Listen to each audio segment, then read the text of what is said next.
So the next part that I wanted to show you guys, if you've been following the pressing directions that are included in the Shattered Star quilt pattern, then at this point, all of those seams will start to nest, and this is what I mean by that.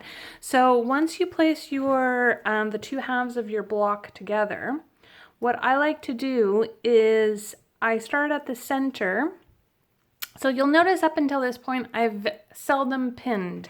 I'm very selective on when I pin. It has to help achieve accuracy and keep things together. Otherwise, I just feel like I'm adding a step to the process for no reason. So this is where I really start to pin. And I always like to start at the very center. I place the two halves right side together.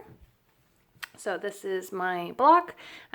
It's just two halves right now. And so I'm placing them right sides together, and I'm starting at that very central seam.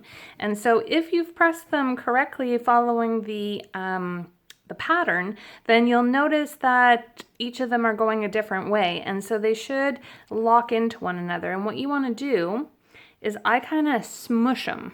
A very technical term. I smush them together. So I don't know if you can see that very well, but basically I'm getting those seams to butt up right up next to one another.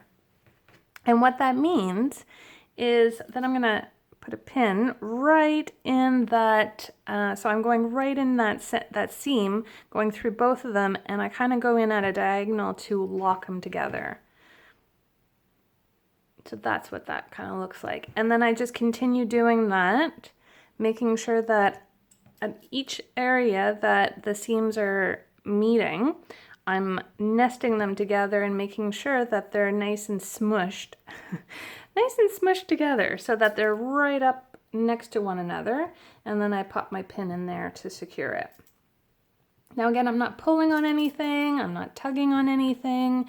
I am really just laying these all out together so that they line up with one another, and then I'm pinning them where those seams meet up so that I can get them to lock in as nicely as possible. So that's how I set up my block.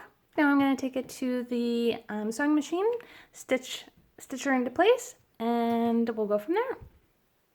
Okay, so I'm now at the sewing machine. I'm going to drop my needle as always. I'm going to bring my piece up to the needle and butt it up next to the needle, and then I'm just going to start stitching. Now, this is up to you whether you sew over your pins or not. I didn't initially, and then when I got my glasses, I kind of started to do it.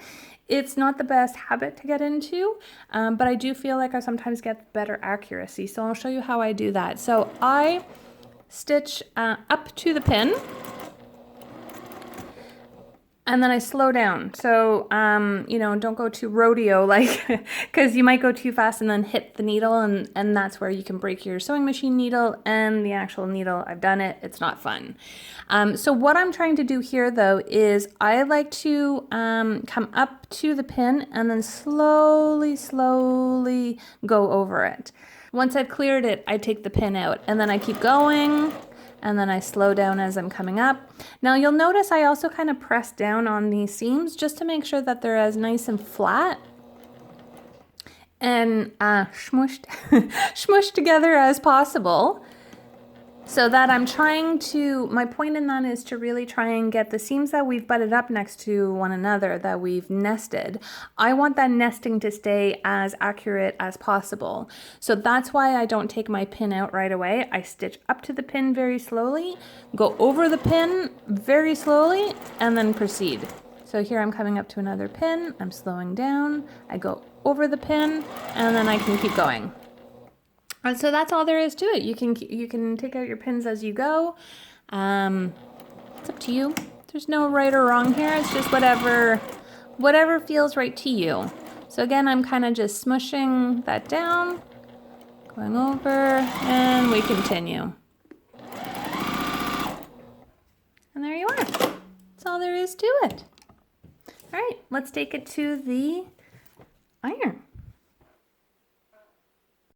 So when it comes to pressing that central seam of your block, what I like to do again, I always like to set my seams. So I come in, I place the hot iron on top, and you're going to want to follow the directions again in your quilt block to know which way to press that center seam.